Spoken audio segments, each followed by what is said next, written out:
Chapter 26 Quote, "But let me play the lion too," unquote, from Midsummer Night's Dream. Notwithstanding the high resolution of Hawkeye, he fully comprehended all the difficulties and danger he was about to incur.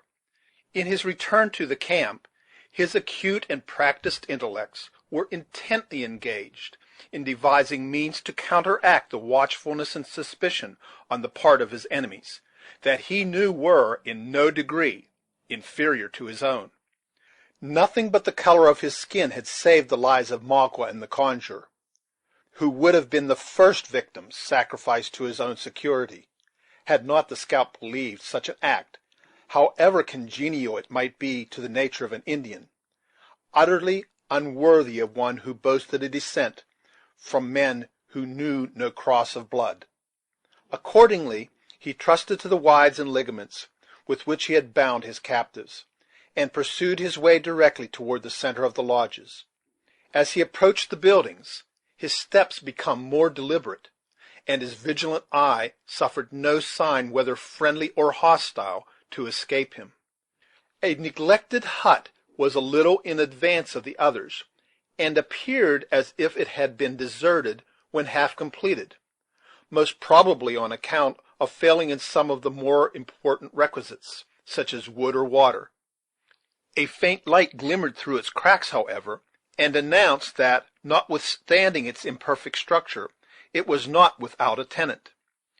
Thither then the scout proceeded, like a prudent general who was about to feel the advanced positions of his enemy before he hazarded the main attack. Throwing himself into a suitable posture for the beast he represented, Hawkeye crawled to a little opening where he might command a view of the interior. It proved to be the abiding place of David Gamut. Hither the faithful singing master had now brought himself, together with all his sorrows, his apprehensions, and his meek dependence on the protection of Providence. At the precise moment when his ungainly person came under the observation of the scout in the manner just mentioned, the woodsman himself, though in his assumed character, was the subject of the solitary being's profounded reflections.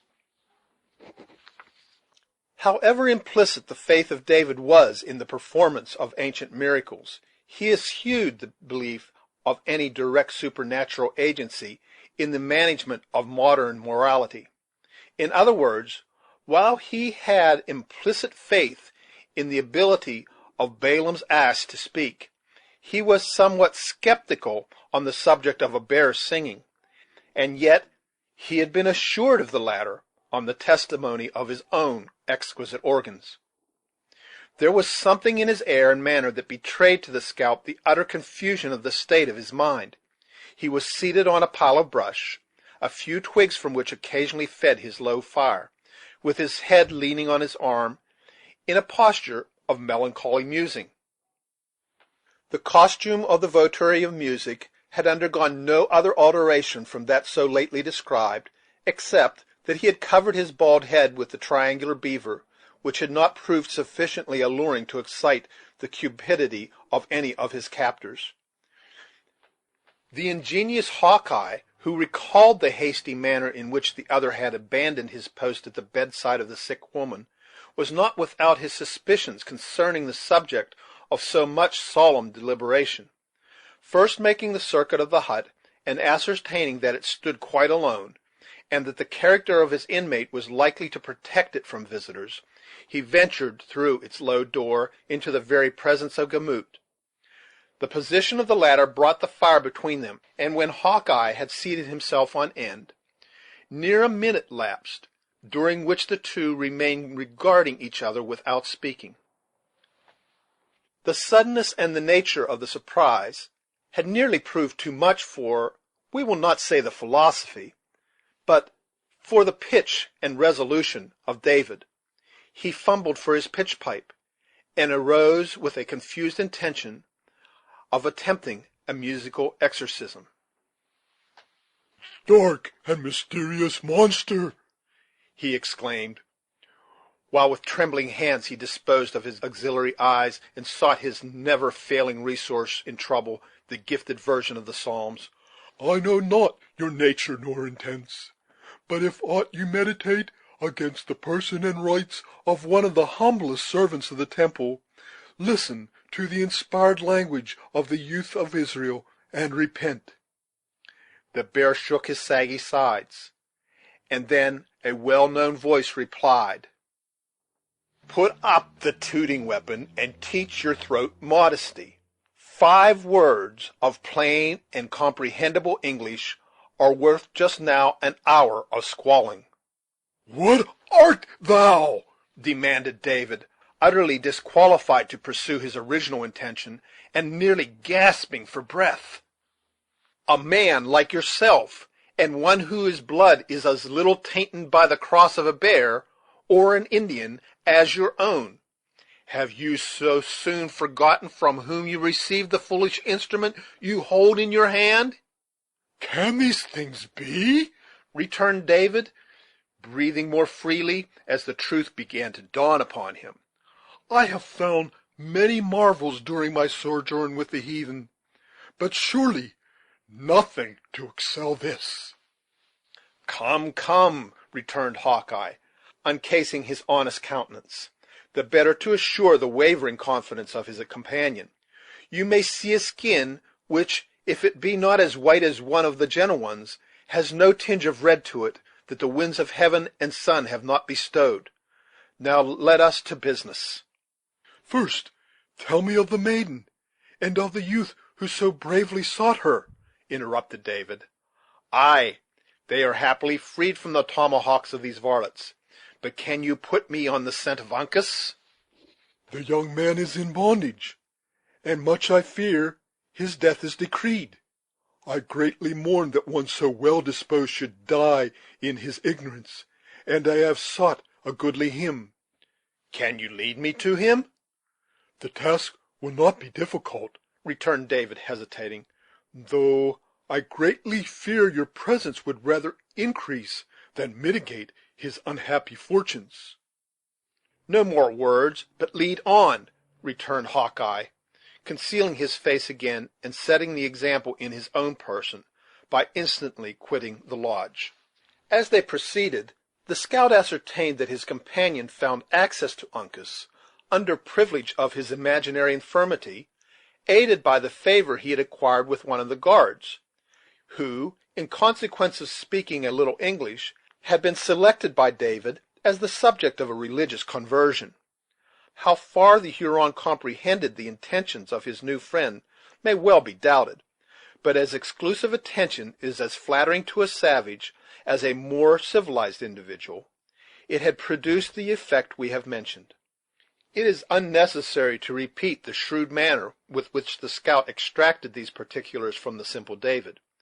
Neither shall we dwell in this place on the nature of the instruction he delivered, when completely master of all the necessary facts, as the whole will be sufficiently explained to the reader in the course of the narrative.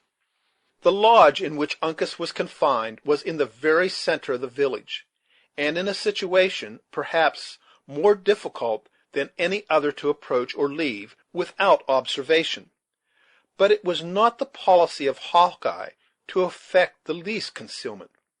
Presuming on his disguise and his ability to sustain the character he had assumed, he took the most plain and direct route to the place. The hour, however, afforded him some little of that protection which he appeared so much to despise. The boys were already buried in sleep, and all the women and most of the warriors had retired to their lodges for the night. 4 or 5 of the latter only lingered about the door of the prison of Uncas, wary but close observers of the manner of their captive. At the sight of Gamut, accompanied by one in the well-known masquerade of their most distinguished conjurer, they readily made way for them both. Still, they betrayed no intention to depart. On the other hand, they were evidently disposed to remain bound to the place by an additional interest in the mysterious mummeries that they of course expected from such a visit.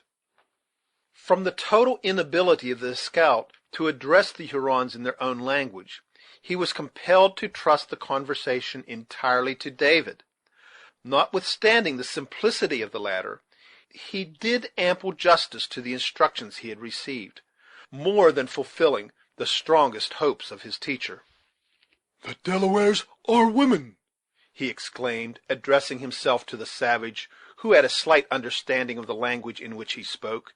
"The Yengeese, my foolish countrymen, have told them to take up the tomahawk and strike their fathers in the Canadas, and they have forgotten their sex. Does my brother wish to hear Le Cerf Agile ask for his petticoats, and see him weep before the Hurons at the stake?" The exclamation, "Huh!" delivered in a strong tone of assent, announced the gratification the savage would receive in witnessing such an exhibition of weakness in an enemy so long hated and so much feared. "Then let him step aside, and the cunning man will blow upon the dog. Tell it to my brothers." The Huron explained the meaning of David to his fellows, who in their turn listened to the project with that sort of satisfaction that their untamed spirits might be expected to find in such a refinement in cruelty. They drew back a little from the entrance, and motioned to the supposed conjurer to enter; but the bear, instead of obeying, maintained the seat it had taken, and growled. "The cunning man is afraid that his breath will blow upon his brothers, and take away their courage too," continued David, improving the hint he received. "They must stand further off." The Hurons, who would have deemed such a misfortune the heaviest calamity that could befall them, fell back in a body, taking a position where they were out of earshot, though at the same time they could command a view of the entrance to the lodge. Then, as if satisfied of their safety, the scout left his position and slowly entered the place. It was silent and gloomy, being tenanted solely by the captive, and lighted by the dying embers of a fire, which had been used for the purpose of cookery. Uncas occupied a distant corner, in a reclining attitude, being rigidly bound both hands and feet by strong and painful withes. When the frightful object first presented itself to the young Mohican, he did not deign to bestow a single glance on the animal. The scout, who had left David at the door to ascertain they were not observed, thought it prudent to preserve his disguise until assured of their privacy. Instead of speaking, therefore, he exerted himself to enact one of the antics of the animal he represented. The young Mohican, who at first believed his enemies had sent in a real beast to torment him and try his nerves, detected in those performances, that to Heyward had appeared so accurate, certain blemishes, that at once betrayed the counterfeit. Had Hawkeye been aware of the low estimation in which the skilful Uncas held his representation, he would probably have prolonged the entertainment a little in pique. But the scornful expression of the young man's eye admitted of so many constructions, that the worthy scout was spared the mortification of such a discovery. As soon, therefore, as David gave the preconcerted signal, a low hissing sound was heard in the lodge, in place of the fierce growlings of the bear. Uncas had cast his body back against the wall of the hut, and closed his eyes, as if willing to exclude so contemptible and disagreeable an object from his sight. But the moment the noise of the serpent was heard, he arose and cast his looks on each side of him, bending his head low, and turning it inquiringly in every direction, until his keen eye rested on the shaggy monster, where it remained riveted, as though fixed by the power of a charm. Again the same sounds were repeated, evidently proceeding from the mouth of the beast. Once more the eyes of the youth roamed over the interior of the lodge, and returning to the former resting place, he uttered, in a deep, suppressed voice, "Hawkeye." "Cut his bands," said Hawkeye to David, who just then approached them. The singer did as he was ordered, and Uncas found his limbs released, At the same moment the dried skin of the animal rattled, and presently the scout arose to his feet in proper person. The Mohican appeared to comprehend the nature of the attempt his friend had made, intuitively, neither tongue nor feature betraying another symptom of surprise. When Hawkeye had cast his shaggy vestment, which was done by simply loosing certain thongs of skin, he drew a long glittering knife, and put it in the hands of Uncas. "The red Hurons are without," he said. "Let us be ready." At the same time he laid his finger significantly on another similar weapon, both being fruits of his prowess among their enemies during the evening. "We will go," said Uncas. "Whither?" "To the tortoises. They are the children of my grandfathers." "Ay, lad," said the scout in English, a language he was apt to use when a little abstracted in mind. "The same blood runs in your veins, I believe, but time and distance has a little changed its color. What shall we do with the Mingoes at the door? They count 6, and this Singer is as good as nothing." "The Hurons are boasters," said Uncas scornfully. "Their totem is a moose, and they run like snails. The Delawares are children of the tortoise, and they outstrip the deer." "Ay, lad, there is truth in what you say, and I doubt not, on a rush, you would pass the whole nation, and, in a straight race of 2 miles, would be in and get your breath again, afore a knave of them all was within hearing of the other village. But the gift of a white man lies more in his arms than in his legs.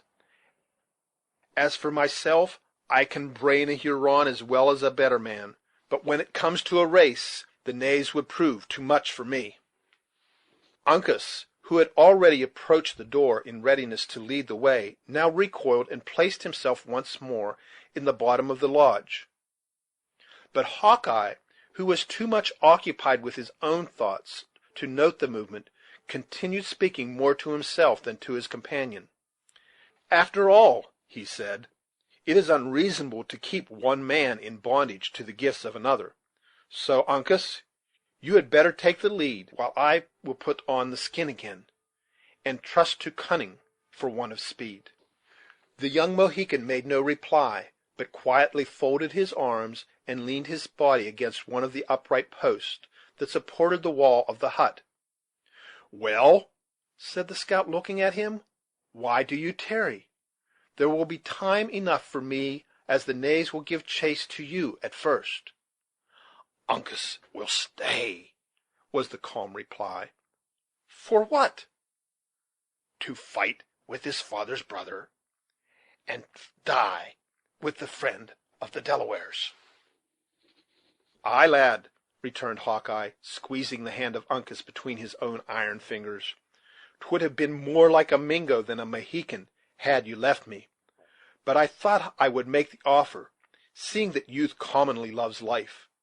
Well, what can't be done by main courage in war must be done by circumvention. Put on the skin. I doubt not you can play the bear nearly as well as myself." Whatever might have been the private opinion of Uncas of their respective abilities in this particular, his grave countenance manifested no opinion of his superiority. He silently and expeditiously encased himself in the covering of the beast, and then awaited such other movements as his more aged companion saw fit to dictate. "Now, friend," said Hawkeye, addressing David, "an exchange of garments will be a great convenience to you, inasmuch as you are but little accustomed to the makeshifts of the wilderness. Here, take my hunting shirt and cap, and give me your blanket and hat. You must trust me with the book and the spectacles, as well as the tutor too. If we ever meet again in better times, you shall have all back again, with many thanks into the bargain."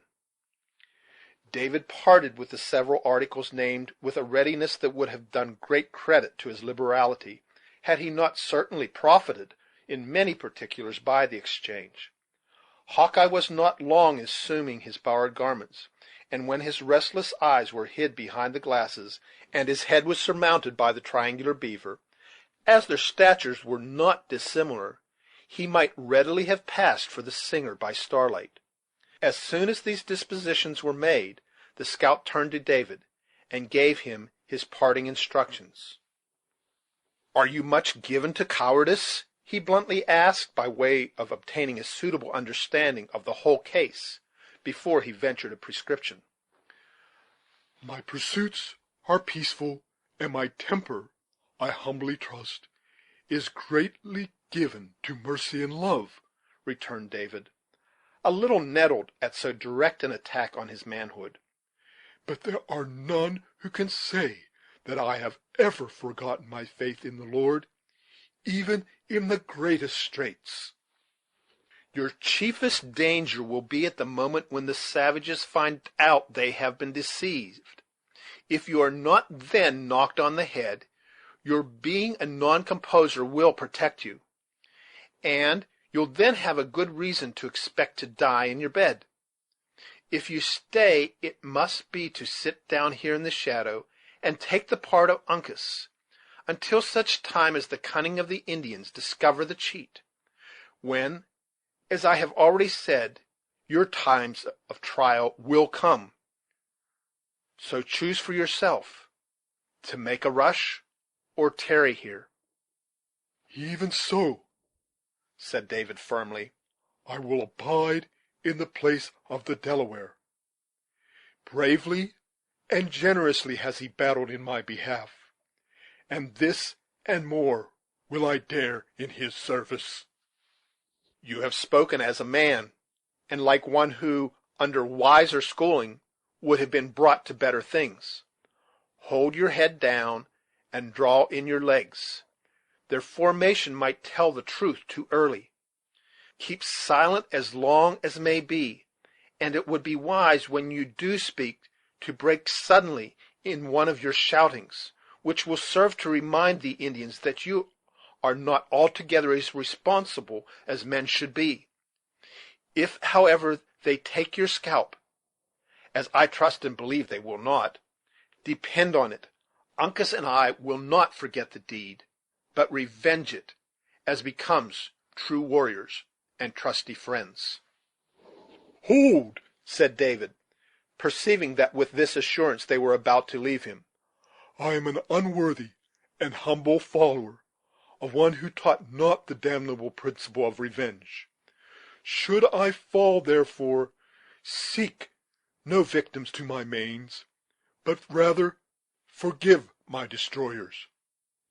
And if you remember them at all, let it be in prayers for the enlightening of their minds, and for their eternal welfare." The scout hesitated, and appeared to muse. "There is a principle in that," he said, "different from the law of the woods, and yet it is fair and noble to reflect upon."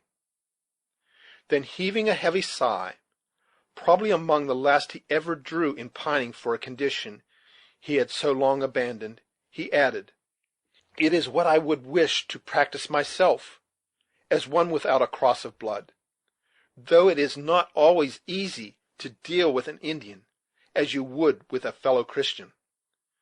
God bless you, friend. I do believe your scent is not greatly wrong when the matter is duly considered, and keeping eternity before the eyes, though much depends on the natural gifts and the force of temptation." So saying, the scout returned and shook David cordially by the hand, after which act of friendship he immediately left the lodge, attended by the new representative of the beast. The instant Hawkeye found himself under the observation of the Hurons, he drew up his tall form in the rigid manner of David, threw out his arm in the act of keeping tune, and commenced what he intended for an imitation of his psalmody. Happily for the success of this delicate adventure, he had to deal with ears but little practised in the concord of sweet sounds, or the miserable effort would infallibly have been detected. It was necessary to pass within dangerous proximity of the dark group of the savages, and the voice of the scout grew louder as they drew nigher, when, at the nearest point, The Huron who spake the English thrust out an arm and stopped the supposed singing master. "The Delaware dog!" he said, leaning forward and peering through the dim light to catch the expression of the other's features. "Is he afraid? Will the Hurons hear his groans?" A growl so exceedingly fierce and natural proceeded from the beast that the young Indian released his hold and started aside, as if to assure himself that it was not a veritable bear, and no counterfeit, that was rolling before him. Hawkeye, who feared his voice would betray him to his subtle enemies, gladly profited by the interruption, to break out anew in such a burst of musical expression as would probably, in a more refined state of society, been termed a grand crash.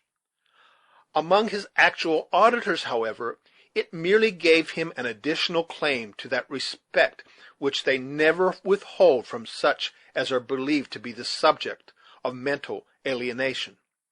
The little knot of Indians drew back in a body, and suffered, as they thought, the conjurer and his inspired assistant to proceed.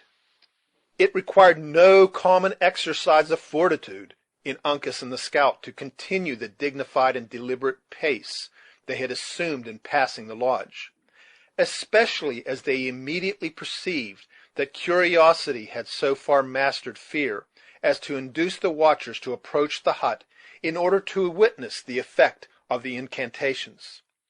The least injudicious or impatient movement on the part of David might betray them, and time was absolutely necessary to ensure the safety of the scout. The loud noise the latter conceived it politic to continue drew many curious gazers to the doors of the different huts as they passed, and once or twice a dark-looking warrior stepped across their path, led to the act by superstition and watchfulness. They were not, however, interrupted, the darkness of the hour and the boldness of the attempt proving their principal friends. The adventurers had got clear of the village, and were now swiftly approaching the shelter of the woods, when a loud and long cry arose from the lodge where Uncas had been confined. The Mohican started on his feet and shook his shaggy covering, as though the animal he counterfeited was about to make some desperate effort. "Hold!" said the scout, grasping his friend by the shoulder. "Let them yell again. 'Twas nothing but wonderment." He had no occasion to delay, for at the next instant a burst of cries filled the outer air, and ran along the whole extent of the village. Uncas cast his skin and stepped forth in his own beautiful proportions. Hawkeye tapped him lightly on the shoulder and glided ahead. "Now let the devils strike our scent," said the scout, tearing two rifles with all their attendant accoutrements from beneath a bush, and flourishing killdeer, as he handed Uncas his weapon. "Two, at least, will find it to their deaths." Then, throwing their pieces to a low trail, like sportsmen in readiness for their game, they dashed forward, and were soon buried in the somber darkness of the forest. Chapter 26. This reading by Gary W. Sherwin of Yukon, Pennsylvania, in the autumn of 2007.